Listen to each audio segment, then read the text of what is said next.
Bir qitimliq ata-onalar yig'inida muallim do'stga mundaq 3 hisob amalini yezibdi. 2 qo'shilgan 2 tang 4, 8 qo'shilgan 8 tang 16, 9 qo'shilgan 9 tang 20. Buni ko'rgan ata-onalar bas-basda muallimga debdi.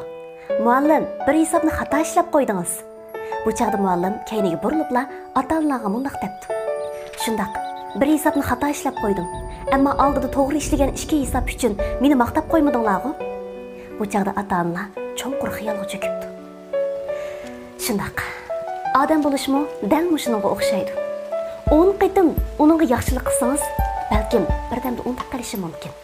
Hatto bir qitimlik ko'ngilsizlik tufayli barliq yaxshiliklarni yo'q chiqarib etishi mumkin.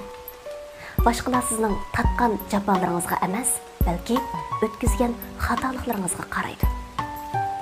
Ko'nglim ranjidi sendan deydi-yu, ko'nglim ranjidimi mendan deb so'rab qo'ymaydi. Mana bu dal bizdagi ojizlik.